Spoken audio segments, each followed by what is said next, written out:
नमस्कार अनि हार्दिक स्वागत श्रोता। रेडियो कान्तिपुर, रेडियो राष्ट्रकोमा यो हो कार्यक्रम द हेडलाइनर्स, जहाँ हामी समसामयिक विषयवस्तुमा आधा घण्टा विचार विवेचना गर्छौं। कार्यक्रमको नयाँ श्रृङ्खलाका साथ उपस्थित भएको छु। मेरो नाम हो पवन।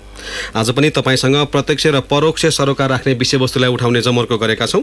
आज हामीले छानेको विषयवस्तु र त्यो विषयवस्तुमाथि विचार विवेचना गर्नका लागि निम्ताएका अतिथिलाई तपाईँ प्रश्न सोध्न चाहनुहुन्छ भने 55 41 905 टेलिफोन नम्बर हामीले खुला राखेका छौं।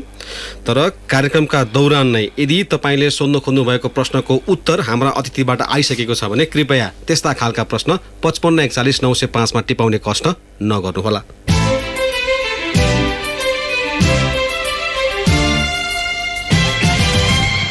त लागौँ आजको विषयवस्तुतर्फ। आज हामीले छानेको विषयवस्तु रहेको छ बेल्ट एन्ड रोड इनिसिएटिभको दोस्रो अन्तर्राष्ट्रिय सहकारी शिखर सम्मेलन जुन चाइनामा भएको थियो। त्यसमा चाइनामा भएको सम्मेलनमा नेपालले पाएको स्थान, राष्ट्रपति विद्यादेवी भण्डारीले गर्नुभएको त्यो भ्रमण र सँगसँगै नेपाल चीन सम्बन्धका बारेका अनेक आयामहरूका बारेमा आज हामी केलाउने प्रयास गरिरहेका छौँ। र यसको लागि हाम्रो स्टुडियोमा हुनुहुन्छ चीनका सम्बन्धमा जानकार र पेकिङ युनिभर्सिटीबाट थ्योरिटिकल इकोनोमिक्समा पिएचडी गरिरहनुभएका आशिष अधिकारी। आशिषजी, यहाँलाई कार्यक्रममा स्वागत छ। धन्यवाद। यो सुरुमा अब यो बीआरआईकै सम्मेलनबाट कुराकानी गरौँ न, होइन? अब नेपालको हितमा छ समेत भनेर चाहिँ जोडिएको यो बेल्ट एन्ड रोड इनिसिएटिभमा चाहिँ राष्ट्रपतिले सम्बोधन नेपालीमा गर्नुभयो। त्यसले पनि एक खालको चाहिँ तरङ्ग पैदा गरेको छ। अनि अर्को भनेको चाहिँ अब यो नेपालले त्यो धेरै कुरा पायो। अब चिनिया राष्ट्रपति सी जिनपिङले नै नेपालको समृद्धिकोमा चाहनामा चाहिँ हामी साथ दिन्छौँ, विकासप्रतिको जुन लगाव छ नेपालीको त्यसमा हामी साथ दिन्छौँ भनेर, यो कतिको महत्त्वपूर्ण घटनाक्रम हो? कसरी हेर्न सकिन्छ यसलाई खासमा? धन्यवाद। मलाई लाग्छ तपाईँको यो एकदमै महत्त्वपूर्ण कुरा हो, किनभने हामीले पहिलो बेल्ट एन्ड रोड फोरममा कुनै पनि एउटा पार्टिसिपेसन चाहिँ जनायौँ, तर हामीले कुनै पनि प्रोजेक्ट्स अथवा कुनै पनि फ्रेमवर्कभित्र पार्न सकेका थिएनौँ हाम्रो प्रोजेक्ट्सहरूलाई। अब हाम्रो एउटा ट्यान्जिबल प्रोजेक्ट नै त्यसमा पर्नु भनेको चाहिँ हाम्रो लागि ठुलो उपलब्धि हो जस्तो लाग्छ मलाई। र नेपालको पर्सपेक्टिभबाट हेर्दाखेरि मलाई चाहिँ कस्तो लाग्छ भन्दाखेरि हाम्रो नेपालको फरेन पोलिसीको एउटा डाइमेन्सनलाई स्टडी गर्नुपर्छ। हाम्रो नेपालको फरेन पोलिसीको डाइमेन्सन भनेको जहिले पनि हामी इन्डोसेन्ट्रिजमबाट कसरी बाहिर जाने भन्ने प्रक्रियामा रहेको छ। विशेष गरी तपाईँ दुईजना स्कलर्सहरू, एकजना प्र्याक्टिसनर एकजना स्कलर भन्छु म चाहिँ, यदुनाथ खनाल र श्रीधर खत्री, उहाँहरूको कन्सेप्ट भन्छु म चाहिँ। श्रीधर खत्री सरको चाहिँ इन्डोसेन्ट्रिजमबाट बाहिर भन्ने र यदुनाथ खनाल उहाँको चाहिँ नन आइसोलेसनिस्ट पोलिसी भनेर हामी चाहिँ अलिकति ग्लोबल पर्सनालिटी बनाउन खोजिराखेका हौँ त्यो इन्डोसेन्ट्रिजमबाट बाहिर निस्किनको लागि। र यसमा मेरो आफ्नो ओपिनियन चाहिँ कस्तो छ भन्दाखेरि पोलिटिकल्ली हामीले त्यो पर्सनालिटी चाहिँ बनायौँ, विभिन्न इन्टरनेसनल अर्गनाइजेसन्सहरूमा मेम्बर भयौँ, त्यसमा एक्टिभली पार्टिसिपेट पनि गऱ्यौँ। तर इकोनोमिकल्ली हामी चाहिँ अझै पनि इन्डोसेन्ट्रिक बाटोमा चाहिँ अझै भित्र अझै इनडेप्थमा पुगिरहेको थियौँ। व्यापार घाटाहरू हेर्नुभयो भनेदेखि, अब अरू विभिन्न कुराहरू इन्डिकेटर्सहरू हेर्नुभयो भनेदेखि इकोनोमिकल्ली, अब यो बेल्ट एन्ड रोड इनिसिएटिभ चाहिँ इकोनोमिकल्ली त्यो इन्डोसेन्ट्रिजमबाट बाहिर निस्किने एउटा पाटो हो जस्तो लाग्छ। त्यही भएर मेरो विचारमा चाहिँ एकदम महत्त्वपूर्ण एस्पेक्ट हो, एकदम पोजिटिभली लिनुपर्छ। जस्तो आशिषजी, जस्तो अब यो एउटा कुरा जस्तो अब यो त्यस फोरममा हामी जुन खालको चाहिँ इन्टरनेसनल फोरमहरूमा हाम्रो सहभागिता जनाउँछौँ, त्यसमा प्रतिबद्धता पनि आउँछन्, तर त्यो त्यस सँगसँगै तत्कालै त्यो ट्रान्सफर्मेसनमा जाँदैन अथवा लगानीको ट्रान्सफर्मेसन चाहिँ हुँदैन भनेर भनिरहँदाखेरि यो बीआरआईको हकमा हामीले आश गर्ने पर्ने ठाउँ चाहिँ कहाँ के हो त? हामीले एकदम इन्ट्रेस्टिङ कुरा सोध्नुभयो। यो एकदम रियालिटी पनि हो। त्यसमा मलाई लाग्छ एउटा दृष्टिकोण बनिसकेपछि, बेसिकल्ली यो चाहिँ व्यवस्थापनको कुराहरू हो जस्तो लाग्छ मलाई। एउटा दृष्टिकोण, एउटा भिजन बनिसकेपछि त्यो भिजनलाई रियालिटीमा एक्जिक्युट गर्नको लागि विभिन्न फ्याक्टर्सहरू हुन्छन्। एउटा महत्त्वपूर्ण फ्याक्टर भनेको कर्मचारी तन्त्रदेखि लिएर व्यवस्थापनदेखि लिएर सबै कुराहरू छ। अब ती कुराहरूलाई हामीले कसरी एक्जिक्युट गर्न सक्यौँ त भन्ने कुरा पनि त्यसमा जोडिएर आउँछ। बेल्ट एन्ड रोड इनिसिएटिभका प्रोजेक्ट्सहरू पनि विभिन्न प्रोजेक्ट्सहरू डिले भइराखेको र अझ एक्सटेन्सन गरिराखेको, कस्ट बढिराखेको कुराहरू मिडियाहरूमा पनि नआएको होइन, आएको छ। मलाई लाग्छ त्यस्ता प्रोजेक्ट्सहरूलाई चाहिँ इन्भेस्टिगेट गरेर अलिक सिरियसली लिनुपर्छ हामीले बेलैमा। हामीले त्यो लिन अलिकति ढिलाइ गऱ्यौँ भनेदेखि चाहिँ अलि मोनोपोलिस्टिक एप्रोच हाबी हुने हो कि हाम्रो पार्टबाट चाहिँ त्यो त कुरा ध्यान दिनुपर्छ कि जस्तो लाग्छ मलाई चाहिँ।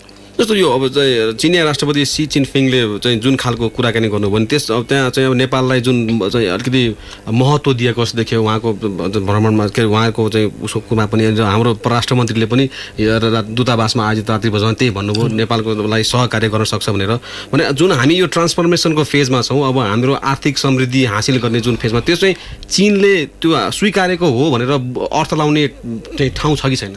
ठाउँ छ, पक्कै पनि छ। पहिलो कुरा त राष्ट्रपतिलाई त्यस्तो त्यो भ्रमणमा बोलाउनु नै त्यो एउटा एक किसिमको हाम्रो डोमेस्टिक ट्रान्सफर्मेसनलाई स्वीकारेको हो भनेर बुझ्नुपर्छ मेरो विचारमा। हामीले जुन अब रिपब्लिक सिस्टमहरू एडप्ट गऱ्यौँ त्यो एडप्टलाई चाहिँ एक किसिमले स्वीकारेको हो भन्ने खालको बुझ्नुपर्छ। दोस्रो कुरा अलिकति पोलिटिकल्ली हायरार्किकल सोसाइटी हो चाइना। पोलिटिकल हायरार्किकल सोसाइटीमा राष्ट्रपति जस्तो मान्छे जानु भनेको हाम्रो आफ्नो प्राथमिकता कहाँ छ भन्ने पनि देखाउँछ त्यसले। अब हेड अफ स्टेट जानु भनेको र अर्को हाम्रो जस्तो पोलिटिकल सिस्टम प्र्याक्टिस गर्ने कन्ट्रीमा जहाँ एक्जिक्युटिभ पावर चाहिँ दलीय व्यवस्थाबाट आउँछ र हेड अफ स्टेटलाई चाहिँ इन्डिपेन्डेन्ट भनेर बुझिन्छ, त्यसरी जानुमा चाहिँ यो हाम्रो साझा अवधारणा हो भन्ने पनि बुझाउँछ नेपालको राष्ट्रपति जानु भनेको मैले बुझेको चाहिँ। अब हुन त मैले अब गभर्मेन्टले पार्टीलाई रिप्रेजेन्ट गर्छ भन्न खोजेको त होइन, तर हेड अफ स्टेट जानु भनेको चाहिँ एक किसिमले हामीहरू कहाँ चाहिँ त्यो विषयमा मतान्तरहरू छैनन् है अथवा कम छन् है भन्ने मेसेज पनि जान्छ। त्यो मेसेजलाई पोजिटिभली रेसिप्रोकेट गरेको पनि हुनसक्छ चाइनाले त्यो कुरालाई बुझेर।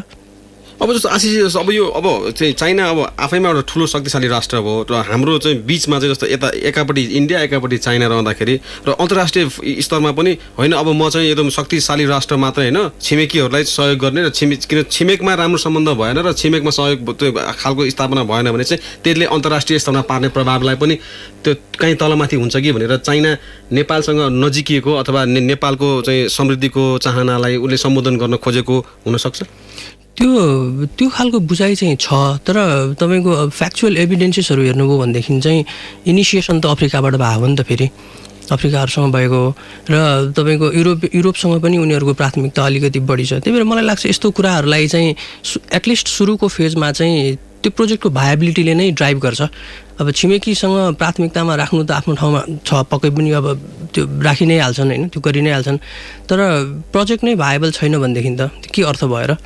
अब यही बिआरआईसँग जोड्दाखेरि जस्तो नेपालमा चाहिँ अब चाहिँ चाइनाको रेलवे लिङ्कको कुरा आएको छ, भौतिक पूर्वाधारका क्षेत्रमा चाहिँ चीनले पछिल्लो समय नेपाललाई गरेको सहयोग पनि अतुलनीय छ। यो लगानी सँगसँगै यो पोलिटिकल सक्रियता पनि बढ्यो चाइनाको भन्ने खालको छ। यो लगानी सँगसँगै यो चाहिँ हाम्रो यो प्याकेज डिल अन्तर्गत नै आउने हो यो पोलिटिकल तपाईँको यो सक्रियता पनि के हो? यो त्यसलाई दुई तिन तरिकाले हेर्नुपर्छ जस्तो लाग्छ मलाई। तपाईँको पहिलो कुरा चाहिँ अब इकोनोमिकल्ली इन्भेस्टमेन्ट्सहरू आइसकेपछि त्यसको स्ट्राटेजिक कनोटेसन हुन्छ, लुकेको स्ट्राटेजिक कनोटेसन, आफ्नो इन्भेस्टमेन्टलाई सेक्युर कसरी गर्न सकिन्छ। अब रुल अफ ल अबाइड गर्ने कन्ट्री भएको भए कानुनी व्यवस्था बलियो हुन्थ्यो, पोलिटिकल इन्टरफेरेन्स नै हुँदैन थियो। अब अलिकति तपाईँको रुल अफ ल अलिकति विक भएको ठाउँहरूमा अब कसले डिसिजनलाई क्यारी गर्छ त? त्यो पोलिटिकल इकोनोमीको कुराहरू को हुन् त इन्ट्रेस्ट ग्रुप्सहरू त्यो प्रोजेक्टलाई क्यारी गर्न सक्ने भन्ने कुरा बुझेपछि त व्यापारीले त त्यतातिर एप्रोच गरि नै हाल्छ, त्यो पोलिटिकल इन्टरफेरेन्स एक किसिमको भइहाल्छ। र मैले देखेको दोस्रो कुरा अब चाइनाको अलिकति अब इकोनोमीको पाटोलाई हेर्नुहुन्छ भनेदेखि, पोलिटिकल इकोनोमीको पाटोलाई हेर्नुहुन्छ भनेदेखि मैले देखेको मेरो आफ्नो स्टडी चाहिँ कस्तो पाएँ भन्दाखेरि त्यहाँ चाहिँ तपाईँको अलिकति पोलिटिकल्ली इन्फ्लुएन्सियल मान्छेलाई प्रोजेक्टमा कन्भिन्स गर्न सक्यो भनेदेखि अलि सहज जस्तो देखिन्छ काम गर्नको लागि। तर नेपालमा त अब तपाईँ हामीलाई थाहा छ नि छ, यहाँको रियालिटी त 3-4वटा स्टेक होल्डर्सहरू छन्, ब्युरोक्रेसीदेखि लिएर अब डिफ्रेन्ट पोलिटिकल पार्टिजहरू छन्, ती सबै कुराहरूलाई म्यानेज गर्नु पनि पर्यो। त्यसले गर्दाखेरि त्यो उताको दृष्टिकोण बोकेर आएर यहाँ चाहिँ अलिकति पावरमा भएको मान्छेलाई कन्भिन्स गरेर काम गर्न सकिहालिन्छ कि भन्ने मेन्टालिटी पनि चाइनिजहरूमा देखिन्छ। तर नेपालमा अलिकति फरक छ कि जस्तो लाग्छ मलाई सिनारियो चाहिँ त्योभन्दा। यो अब यो विकास निर्माणको कुराकानी गर्दा नि आशिषजी, जस्तो अब यो दात्री निकायहरूले गर्ने सहायता अथवा चाहिँ जो परियोजना सञ्चालनको हिसाबमा चाहिँ चिनियाहरू पहिला अपवाद थिए, उनीहरू समय तोकेको समयभन्दा अगाडि नै यो सबै परियोजना सम्पन्न गर्थे भने थियो। तर जस्तो अलिक पछिल्लो समय भनेको भेरी बबे डाइभर्सनको त्यो जुन ब्रेक थ्रु भयो, त्यो गौतम बुद्ध तपाईँको चाहिँ अन्तर्राष्ट्रिय विमानस्थल परियोजनामा पनि जुन खालको द्रुत गतिमा काम भइरहेको छ, तर ती एकाध परियोजना छोडेर चिनिया पनि त्यही बाटोमा त्यो आयोजना होल्ड गर्ने अनि त्यसो तपाईँको लागत चाहिँ इस्टिमेट लागत बढाउने अनि समयमा काम सम्पन्न नगर्ने भन्ने खालको चाहिँ आइरहँदाखेरि यो चाहिँ प्रवृत्ति र अनि बिआरआईबाट हामीले लिने चाहिँ यो जुन सहयोग अथवा हामीले लिने फाइदा चाहिँ अलिकति काहीँ यो तादम्यता नमिलेको काहीँ चाहिँ अलिक विरोधाभास छ कि भनेर संशय प्रकट गर्छन्। तपाईँ के भन्नुहुन्छ? छ पक्कै पनि छ, त्यो सही कुरा हो जस्तो लाग्छ मलाई। तपाईँको मर्निङ सोज द डे भनेको जस्तै हो नि, अब सुरुकै प्रोजेक्ट्सहरू अझ सहज प्रोजेक्ट्सहरू भनौँ न एक किसिमले, हाइड्रो पावरका प्रोजेक्ट्सहरू, त्यो प्रोजेक्ट्सहरूमा अलिकति कम्प्लिकेसन्सहरू आउन थाल्यो भने त भोलि अब रेलवेजको कनेक्टिभिटीका प्रोजेक्ट्सहरू त त्यो त पिपल टु पिपल लेभलसम्म पनि जान्छ। त्यो कम्प्लिकेटेड प्रोजेक्ट्सहरू, टेक्निकल्ली पनि कम्प्लिकेटेड प्रोजेक्ट्सहरू तिनीहरू, त्यसमा असर त पक्कै परि नै हाल्छ। तर त्यसको कारण चाहिँ मलाई जहाँसम्म लाग्छ यो चाहिँ हामीले कस्तो मोडालिटीमा एग्रिमेन्ट्सहरू गर्छौँ त्यो कुराहरू हामीले पनि अलिकति रिभिजन गर्नुपर्छ कि जस्तो लाग्छ नेपालको केसमा। अब बुटको प्रोजेक्ट्सहरूमा आएको कम्प्लिकेसन्स, मुख्य कुरा मैले देखेको चाहिँ एउटा प्रोजेक्ट रेडी गरेर त्यो प्रोजेक्टलाई चाहिँ कुनै पनि एबिसिडी इन्भेस्टरलाई तपाईँको कन्भिन्स गरिसकेपछि ल भयो काम भनेर जुन बस्ने मेन्टालिटी हुन्छ नि, त्यसलाई रिगोरसली फेरि कन्टिन्युसली के प्रब्लम आउन सक्छ, त्यसलाई कसरी कहाँ रिजल्भ गर्न सकिन्छ भन्ने कुरा चाहिँ अलिकति देखिँदैन कि जस्तो लाग्छ मलाई चाहिँ। अनि त्यो प्रब्लम्सहरू चाहिँ एम्प्लिफाई हुँदै हुँदै हुँदै जाने एउटा पाटो त्यो भयो। दोस्रो पाटो चाइनिजहरूलाई यो हाम्रो तर्फबाट भन्यौँ, चाइनिजहरूलाई पनि तपाईँको एकदम ठुलो लेभलको इन्भेस्टमेन्टमा जानु छ। अझ मिडियामा तपाईँको पत्र पत्रिकामा आएअनुसार त साउथ एसिया जाने बाटो नै नेपाल हो भन्ने हिसाबले छ उनीहरूलाई पनि त्यस्तो कुराले नेगेटिभ असर त पक्कै परिहाल्छ। त्यसले गर्दाखेरि मलाई लाग्छ यो गौतम बुद्ध एयरपोर्टहरू, यो यस्तो एयरपोर्टहरू चाहिँ उनीहरूले चाँडैभन्दा चाँडै कम्प्लिट गर्न खोजेको चाहिँ रियालिटी चाहिँ अहिले हामीले कुरा गरेको जस्तो मात्रै होइन है भनेर जुन एउटा पाटो छ नि त्यो पनि देखाउन खोजेको हो कि जस्तो लाग्छ क्या। जस्तो अहिले जस्तो आशिष विचार गरेको तपाईँलाई माफ गर्नु होला, जस्तो यो के अरे चाइनिजहरूले जहाँनिर चाहिँ त्यो आफ्नो लगानी गरिरहेका हुन्छ त पहिला प्रचार गर्दैन थिए। अब अहिले चाहिँ जहाँ जहाँ चिनिया परियोजनाहरू जस्तो सञ्चालन भइरहेको छ त्यहाँ चाहिँ ठुल्ठुलोमा चाइनिज अक्षरमा चाइना एड भनेर लेखेर आउन थाल्छ। अब यो प्रचार पनि गर्नुपर्ने रहेछ भन्ने हिसाबको मेन्टालिटीमा चाहिँ उनीहरू पुगेका हुन् कि के हो, अथवा उपस्थिति चाहिँ डरो देखाउनलाई पनि हो यो चाहिँ? त्यो हो, पक्कै पनि हो। त्यो अघि पनि मैले भने नि तपाईँको इकोनोमिकल्ली वेलफेयर हुन थालिसकेपछि अलिकति स्ट्राटेजिक कनोटेसन आउँछ कि। अब 19th सेन्चुरीमा युरोपियनहरूलाई पनि आएकै हो, अमेरिकनहरूलाई पनि आएकै हो। अब मार्शल प्लानको तपाईँको सहयोगको लागि चाहिँ यस्ता पोलिटिकल सिस्टम हुनुपर्छ भनेर भनेकै हो। त्यसले गर्दाखेरि अब चाइनिजहरूको चाहिँ मलाई कस्तो लाग्छ भन्दाखेरि चाइनिजहरू मैले बुझेसम्म तपाईँको अब मिडल किङडम भनेर अब त्यसरी आफूलाई अब उनीहरू त आफूलाई अब सेन्टर अफ द युनिभर्स नै पनि भन्थे। त्यसले गर्दाखेरि अब पछि यो कोलोनाइजेसनको पिरियडमा चाहिँ अलिकति उनीहरूको त्यो इकोनोमिक सेन्टर्सहरू पनि शिफ्ट भएर वेस्टतिर गएर उनीहरू पनि अलिकति बिस्तारै विक हुँदै आए। त्यसले गर्दाखेरि त्यो रिभाइभल, त्यो लिगेसी चाहिँ रिभाइभ गर्नुपर्छ कि भन्ने खालको मेन्टालिटी छ हेर्नु चाइनिजहरूमा। त्यहाँ अलिकति डाइकोटमी देख्छु क्या म त्यहाँको सोसाइटीमा चाहिँ। एउटा चाहिँ एकदमै हेटेरोजेनस, इकोनोमिकली हेटेरोजेनस सोसाइटी छ, विशेष गरी यङ्स्टरहरूको एकदमै डिफ्रेन्ट खालको कुराहरू अब डिफ्रेन्ट ट्राई गर्ने, एकदम भेराइटिजहरू ट्राई गर्ने। अनि एक थरी चाहिँ अलिकति चाइनिज भ्यालुजहरू अलिकति एन्ड हुन थाल्यो यो हेटेरोजेनिटीले, अलि इन्डिभिजुअल बनाउन थाल्यो मान्छेलाई भन्ने कुराहरू छ। त्यो दुईवटा बिचको अन्तरसङ्घर्ष पनि होला क्या त्यो मेरो विचारमा चाहिँ। कसरी जाने त बाहिर तपाईँको अरू जसरी गइरहेछन् अहिले बनिराखेको नर्म्स एन्ड भ्यालुजमा जाने कि एउटा अहिलेको ग्लोबल नर्म्स एन्ड भ्यालुजमा जाने कि होइन, रुल चाहिँ हामी आफैले मेक गरेर जाने त भन्ने खालको अलिकति छ त्यहाँ डाइकोटोमी त्यहाँ। त्यो तर नेपालको पक्षमा पनि कुराकानी गर्ने हो भने जस्तो हामीले जस्तो फाइदा लिने कुरा एकातिर होला, अथवा नेपाल चीन सम्बन्धको आयामको बारेमा अर्कोतिर कुरा हो। तर यहाँ चाहिँ प्रचार बढी हुने जस्तो अब यो तपाईँ सिगाछेबाट केरुङ आउने, केरुङबाट चाहिँ काठमाडौँ र पोखरा लुम्बिनी जाने रेलकै बारेमा कुराकानी गऱ्यो भने हामी कहाँ यति धेरै रेलको तपाईँको चाहिँ यो चाहना प्रकट भएको छ कि अब सन् 2025मा मात्रै सिगाचेबाट केरुङमा आइपुग्छ त्यो रेल। तर हामी कहाँ चाहिँ रेल भरि नै आइपुग्छ कि जस्तो खालको चाहिँ प्रचार भएको छ। यसले चाहिँ जस्तो अब धेरै प्रचार भइसकेपछि र त्यो चाहना उत्कट प्रकट भएपछि फ्रस्ट्रेसन आउने सम्भावना, अथवा त्यतातिर चाहिँ हाम्रो पोलिटिकल लिडरसिपले चाहिँ सम्बोधन गर्न नसकेका कि होइन अब चाइनासँग यस्तो भएपछि समृद्धि हासिल भइहाल्छ भन्ने खालको चाहिँ त्यो बुझाइमा हाम्रो अलिकति गलत छ हाम्रो बुझाइ। त्यो अब गलत त त्यसलाई कसरी नाप्ने? अब अलिकति तपाईँको पोलिटिकल्ली सपना देखाउन सकिएन भनेदेखि पनि सोसाइटी अलि निराश हुन्छ। अब अलिकति बढी सपना देख्यो भनेदेखि पनि फ्रस्ट्रेसन हुन्छ तपाईँले भन्नुभयो जस्तो। अब त्यो बेसिकल्ली गएर यो पोलिटिकल भन्दा पनि व्यवस्थापनका कुराहरू हुन् जस्तो लाग्छ मलाई चाहिँ। व्यवस्थापन जसरी एउटा भिजन लिएर हामीले चाहिँ सम्बन्ध डाइभर्सिफाई गर्नुपर्छ भन्ने हिसाबमा बुझ्यौँ, सही गलत आफ्नो ठाउँमा छ। त्यसको लागि पनि अब इन्डियासँगै नजिक बसेर त्यही इन्टिग्रेट भएर चाहिँ हाम्रो इकोनोमीलाई बढाउनुपर्छ भन्ने समूह पनि बलियो छ नेपालमा। त्यो इन्टेलेक्चुअल्सहरू पनि हुनुहुन्छ होइन, बोल्नु नै भएको छ मिडियामा। तर जुन बाटो हामीले अहिले लिइरहेछौँ नि, अब त्यो बाटो सही हो भनेपछि त त्यसलाई रियलाइज गर्न सक्ने व्यवस्थापकीय आर्म्सहरू पनि त त्यही अनुसारको स्फूर्त बनाउँदै जान सक्नु पऱ्यो नि त। तर पोलिसी एउटा भिजन चाहिँ एउटा लिने तर त्यसलाई रियलाइज गर्ने एक्जिक्युट गर्ने पाटोहरू चाहिँ विक भयो भनेदेखि त त्यसले रिजल्ट त ल्याउँदैन, फ्रस्ट्रेसन त डेफिनेटली ल्याइहाल्छ।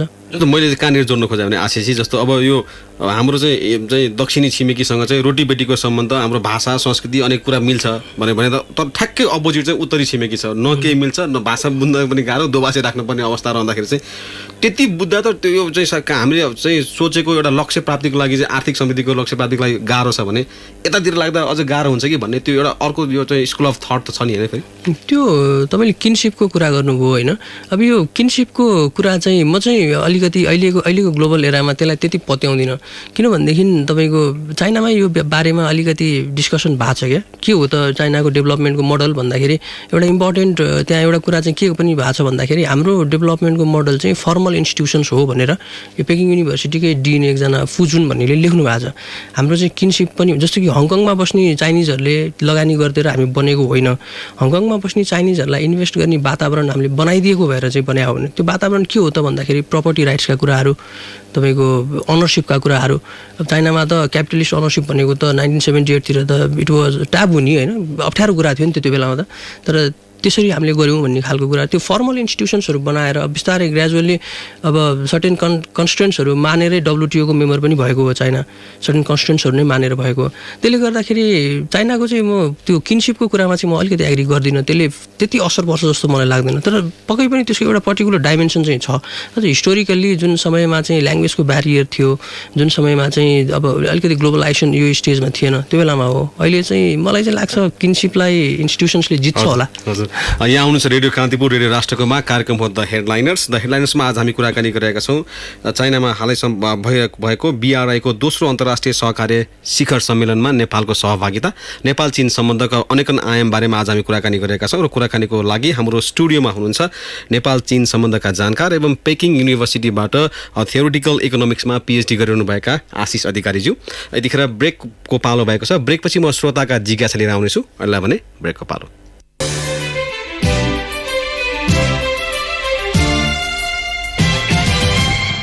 ब्रेकपछि पुनः स्वागत छ। यहाँ हुनुहुन्छ रेडियो कान्तिपुर रेडियो राष्ट्रकोमा कार्यक्रम हो द हेडलाइनर्स। र हेडलाइन्समा आज हामी कुराकानी गरिरहेका छौँ BRI को दोस्रो अन्तर्राष्ट्रिय सहकार्य शिखर सम्मेलनमा नेपालको सहभागिता र नेपाल चीन सम्बन्धका अनेकन आयाम, नेपाल चीनको सम्बन्धलाई अब कसरी केलाउनु पर्छ, नयाँ उचाइमा पुर्याउनलाई के गर्नुपर्छ भन्ने बारे कुराकानी गरिरहेका छौँ। र कुराकानीको श्रृङ्खलामा हुनुहुन्छ नेपाल चीन सम्बन्धका बारेमा जानकार एवं पेकिङ युनिभर्सिटीबाट थियोरिटिकल इकोनोमिक्समा PhD गरिरहनुभएका आशिष अधिकारी। अधिकारीजी यहाँलाई पुनः स्वागत छ कार्यक्रममा। Thank you.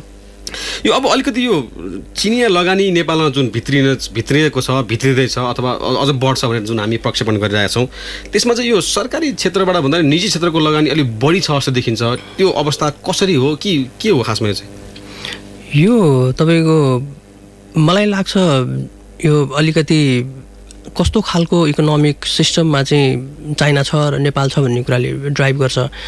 अब धेरै तपाईँ प्राइभेट इन्टरप्रेनर्सहरूको सङ्ख्या चाहिँ बढ्दै गएको छ। तपाईँले स्ट्याटिस्टिक्स हेर्नुभयो भनेदेखि पनि चाइनाको सेन्ट्रल ब्युरोले निकालेको स्ट्याटिस्टिक्समा पनि गभर्मेन्ट अन्ड इन्टरप्राइज भन्दा प्राइभेट इन्टरप्राइजहरू चाहिँ सङ्ख्या बढ्दै गएको देखिन्छ।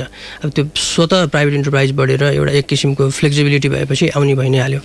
तर भित्री अन्तर्य चाहिँ कस्तो छ जस्तो लाग्छ भनेदेखि मलाई अलिकति इन्भेस्टमेन्ट्सको कुरामा चाहिँ चाइनाभित्र पनि रेटिङ एजेन्सिजहरू रहेछन्। हेर्नुहोस्, मैले त्यो मेरो अध्ययनको दौरानमै थाहा पाएँ रेटिङ एजेन्सिजहरू रहेछन्। अनि त्यो रेटिङ एजेन्सिजहरूले चाहिँ कन्ट्री वाइज प्रोफाइल बनाएर यो कन्ट्रीको यो स्पेसिफिक सेक्टरमा चाहिँ राम्रो छ भन्ने किसिमले चाहिँ गाइड गर्दा रहेछन् त्यहाँका इन्टरप्रेनर्सहरूलाई, प्राइभेट इन्टरप्रेनर्सहरूलाई। त्यसै आउने होइन रहेछ प्राइभेट इन्टरप्रेनर्सहरू। अनि त्यो रेटिङ एजेन्सिजहरूले चाहिँ तपाईँको बाहिर इन्भेस्टमेन्ट गरेको त्यो इन्भेस्टमेन्टलाई इन्सुरेन्स गरिदिनेसम्मको फ्यासिलिटिजहरू छ त्यहाँ। अब त्यो लेभलको ठुलो फ्यासिलिटिज त आई डोन्ट थिङ्क स्टेटले सपोर्ट नगरिकन सम्भव छ होइन। त्यसले गर्दाखेरि बाहिर एउटा लेभलमा एउटा सानो स्केलमा रेस्टुरेन्ट होटेल खोल्दाखेरि चाहिँ डेफिनेटली होला प्राइभेट इन्टरप्रेनर। तर ठुल्ठुलो प्रोजेक्ट्सहरू चाहिँ अझै पनि स्टेट ड्रिभन नै हो जस्तो लाग्छ मलाई चाहिँ चाइनाको केसमा चाहिँ। र केही समय अझै त्यो रहन्छ पनि होला। किन रहन्छ होला भन्दाखेरि मेरो विचारमा मैले त्यहाँ देखेअनुसार चाइनाको स्टेट र सोसाइटीको बिचको बुझाइ र हाम्रो स्टेट र सोसाइटी बिचको बुझाइमा अलिकति डिफ्रेन्स छ। स्पेसली वेस्टर्न लिट्रेचरमा चाहिँ स्टेटलाई एउटा बेन्चमार्क गरिएको छ, स्टेटको काम यति हो, त्योभन्दा बढी स्टेटले गर्नु हुँदैन र अब प्राइभेट सेक्टरको काम त्यसपछि यो हो भनेर यसरी एउटा बेन्चमार्क गरिएको छ। तर चाइनामा चाहिँ स्टेट र प्राइभेट सेक्टर स्पेसली अझ स्थानीय निकायको केसमा त एकदम यस्तो कन्टिन्युअस हार्मोनीमा काम गरेको देखिन्छ क्या तपाईँको अब प्राइभेट सेक्टरलाई स्टेटले चाहिँ एक किसिमको अब सपोर्टै गरेको जस्तो सपोर्टै त नभनौँ support would not be a better word है राम्रो शब्द होइन तर एकदम मोटिभेट गरेको जस्तो अब फेसिलिटेट गरेको जस्तो देखिन्छ त्यसले गर्दाखेरि त्यो जुन एउटा एक किसिमको एजुकेसन सिस्टमबाट हामी आयौँ नि अर्थतन्त्रको बारेमा प्राइभेट र यो ऊ चाहिँ छुट्टै हो भन्ने बुझाइ त्यो बुझाइ चाहिँ त्यहाँ अलिकति डिफ्रेन्ट छ जस्तो लाग्छ त्यही भएर प्राइभेट सेक्टर आउनुमा पनि आई थिङ्क स्टेटको अलिकति भूमिका चाहिँ छ होला अब यसलाई अलिकति उदाहरणले अलिकति जस्टिफाई गर्ने हो भनेदेखि अब टुरिस्टहरू एकदम बढ्यो सङ्ख्या चाइनिज टुरिस्टहरूको सङ्ख्या बढ्या छ तर नेपालको एउटा पनि क्यारियर उड्दैन हेर्नुहोस् न अब भोलि नेपालको क्यारियर उडेर र चाइनाको क्यारियर कम भएपछि टुरिस्टै सङ्ख्यामा आउँछन् त अब त्यस्तो कुराहरूले चाहिँ भोलि स्टडी गर्न हामीलाई हेल्प गर्छ अब मैले गरेको एउटा स्टडीमा चाहिँ कस्तो थियो भन्दाखेरि कस्तो पाएँ भन्दाखेरि चाइनिज टुरिज्म र चाइनिज ट्रेडको कोरिलेसन चाहिँ एकदम हाई पाएँ कि मैले भन्नुको अर्थ जुन कन्ट्रीसँग उनीहरू चाइनिजहरूको ट्रेडको भोल्युम एकदम बढी छ त्यो कन्ट्रीसँग टुरिस्टको आउटफ्लो चाहिँ एकदम हाई छ उनीहरूको अब कजुअलिटी चाहिँ मलाई थाहा छैन होइन कजुअलिटीको कुरा होइन तर कोरिलेसन चाहिँ एकदम हाई छ त्यो भन्नुको अर्थ इकोनोमिकल्ली बेनिफिट हुने ठाउँहरूमा बढी जाने हो कि यो बेनिफिटको कुराकानी गर्दा जस्तो अब नेपालप्रतिको यो चिनिया लगावको भित्री रहस्य चाहिँ के हो त त्यो अघि पनि हामीले यो विषयमा कुरा गऱ्यौँ नेपालको जिनमै छ त्यो इन्डोसेन्ट्रिजमबाट बाहिर कसरी जाने भन्ने त्यो इन्डोसेन्ट्रिजमबाट बाहिर सायद तपाईँको यो अब 70sतिर नै चाइना यतिको बलियो भइदिए भए त्यही बेलामै केही न केही भइसक्थ्यो होला अब त्यो बेलामा उनीहरूको वेस्टर्न हामीसँग जोडिएको वेस्टर्न पार्ट अलिकति इकोनोमिकली स्ट्रङ पनि थिएन अलिक फ्रेजाइल नै थियो त्यसले गर्दाखेरि हामीले चाहिँ अलिकति त्यो बेलाको पावर सेन्टर्सहरूतिर हामी मुभ गऱ्यौँ वेस्टर्न्सहरूतिर बढी मुभ गऱ्यौँ उनीहरूले बनाएको इन्स्टिट्युसन्सहरूको मेम्बर बन्यौँ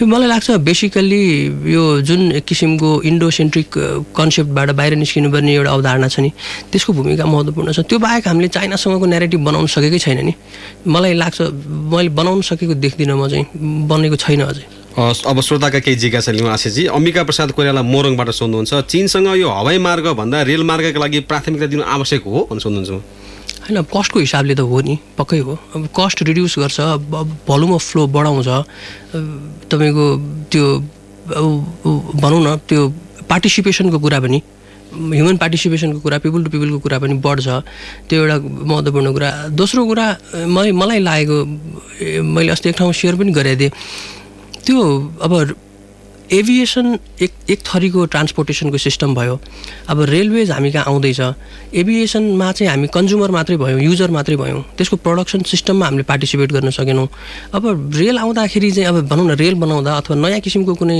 अब एउटा ट्रान्सपोर्टेसनको मोडालिटी आउँदा त्यसको प्रोडक्सन सिस्टममा पार्टिसिपेट हुने गरी बार्गेन गर्न सकिन्छ कि डिप्लोमेसी त्यतातिर एक्जिक्युट गर्न सकिन्छ कि डिप्लोमेटिक हाम्रो विङ्सलाई मैले भन्न खोजेको कुरा चाहिँ अब उदाहरणको लागि रेलकै कुरा गरौँ न रेल आउँछ रेल आइसकेपछि अब कति 8 खरबको प्रोजेक्ट हो भनेको छ होइन 8 खरबको प्रोजेक्ट त्योसँग त जोडिएको सबसेक्टोरल इकोनोमिजहरू छ त्यो सबसेक्टोरल इकोनोमिजको पार्ट हामी किन बन्न सक्दैनौँ मैले भन्न खोजेको रेलमा बस्ने सिट बनाउनु त सक्छौँ होला नि चाइनालाई त्यस्तो कुराहरू हामीले किन गर्न सक्दैनौँ अथवा गर्न पर्छ जस्तो भन्ने मेरो बुझाइ होइन त्यो एउटा ट्रेड टुरिज्मको पाटो त छँदैछ सँगसँगै त्यो प्रोडक्सन सिस्टमको हामी मेम्बर बन्न चाहन्छौँ भनेर इन्डस्ट्रियलाइजेसनको कुराहरू पनि उठिरहेको छ नि यहाँ अहिले त्यो सेन्समा भनेको मैले कैलालीबाट दिवस दोङ र श्याम खतिवडा सुनसरीबाट सोध्नुहुन्छ यो बिआरए प्रोजेक्टमा नेपाललाई फाइदा हुन्छ भनेर भनिरहँदाखेरि त्यसमा चाहिँ अर्को दक्षिणी छिमेकीले हस्तक्षेप गर्ने सम्भावना कतिको देख्नुहुन्छ होइन अहिलेको इकोनोमिक स्ट्रक्चर ग्लोबल्ली कस्तो छ भन्ने कुराले फरक पर्छ मलाई लाग्छ इकोनोमिक सेन्टर्सहरू सिफ्ट भइरहेको छन् होइन र अब हामीले कुरा गरे अनुसार त्यो पनि सिफ्ट भएर एसियामा आउँदैछ र त्यो ग्लोबल इकोनोमिक एक्टर्सहरूसँग इन्टिग्रेट नभइकन त तपाईँको अहिलेको इकोनोमिक सिस्टममा अगाडि जानै सकिँदैन नि त्यही भएर हस्तक्षेप होइन पार्टिसिपेसन हुन्छ जस्तो लाग्छ मलाई चाहिँ लङ रनमा किन लामो समय अब वेस्टर्न्सहरू स्पेसली ब्रिटिस 19th सेन्चुरीमा त्यसपछि अमेरिका अब इकोनोमिक जाइन्ट हुँदाखेरि अब पावरफुल कन्ट्री हुँदाखेरि हामी त्यतातिर इन्टिग्रेट हुन खोज्यौँ अब जुन कन्ट्री पावरफुल भएर आउँछ त्यतातिर इन्टिग्रेट भइहाल्छ नि कन्ट्रिजहरू त त्यही भएर समस्या होइन बरु त्यतातिर जानुपर्छ जस्तो चाहिँ लाग्छ सहकार्य चाहिँ हुन्छ जस्तो लाग्छ छविराम अधिकारी सिनामङ्गलबाट सोध्नुहुन्छ नेपाललाई चीनले महत्त्व दिएको हो कि चीनको महत्त्व बुझेर नेपाल ताछिन गएको हो यो अब यसको कसरी एन्सर दिने यसलाई मलाई लाग्छ तपाईँको दुइटै कुरा हो दुइटैले एकअर्काको महत्त्व बुझेको हो, हामीहरूको महत्त्व पनि चीनले पक्कै बुझेको हो। यदि उहाँले जियो पोलिटिकल सेन्समा सोध्न खोज्नु भएको हो भने हामीहरूको महत्त्व पनि एक ठाउँमा छ र चीनसँगको महत्त्व त अघि मैले तपाईँलाई भनिहालेँ। अब बेसिकल्ली कस्तो मलाई चाहिँ कस्तो लाग्छ भन्दाखेरि लार्ज पावर्सहरूले बनाएको पोलिसिजले इन्टरनेसनल सिस्टममा सर्टेन रिपल्सहरू फाल्छ क्या, छाल फाल्छ। अब त्यो छालबाट तपाईँ बस्न सक्नुहुन्न। हेर्नुहोस्, हामी बस्न सक्दैनौँ हाम्रो जस्तो कन्ट्रीहरू। त्यो छालमा पौडिन सिक्नै पर्छ, जान्नै पर्छ, बुझ्नै पर्छ त्यसलाई। त्यसको अर्को उपाय नै छैन। त्यही भएर महत्त्व त दिनै पऱ्यो हामीले त। बलभद्र आचार्य झापाबाट सोध्नुहुन्छ, विदेश भ्रमणमा जानु ठिक हो, तर हरेक पटक विदेश भ्रमणमा जाँदा यो जम्बो टोली चाहिँ किन आवश्यक पर्छ भनेर सोध्नुहुन्छ। यो सायद यो राष्ट्रपतिको चीन भ्रमणकै सन्दर्भमा सोध्नुभएको हो। अनि प्रोजेक्ट पनि ठुलै छ नि त यसपालि त, ठुलै प्रोजेक्ट छ। अब तपाईँको धेरै लामो समयदेखि प्र्याक्टिस गरिरहेको प्रोजेक्ट छ। महत्त्व अब त्यो आवश्यक परेरै जानुभयो होला नि। अब यो जस्तो यो हामीले नेपालले चीनसँगको सम्बन्धका आधारमा बनाउने परराष्ट्र नीति अथवा राजनीतिक तौरबाट यसरी हुने भेटवार्ता अथवा ठुला ठुला इन्टरनेसनल फोरमहरूमा हुने साइडलाइन मिटिङहरूका कारणलाई हेर्ने हो भने अब नेपाल चीन सम्बन्ध नयाँ उचाइमा पुर्याउनु पर्ने अथवा परिपक्व बनाउने बेला चाहिँ भइसक्यो हो कि के हो? मलाई इन्ट्रेस्टिङ कुरा सोध्नुभयो। एउटा चाइनिज स्कलरले भन्नुहुन्थ्यो नेपाल चाइनाको सम्बन्धमा एउटा राम्रो एकाडेमिक स्टडी नै भएको पाइनँ मैले भन्नुभएको थियो कि मलाई एउटा चाइनिज स्कलरले।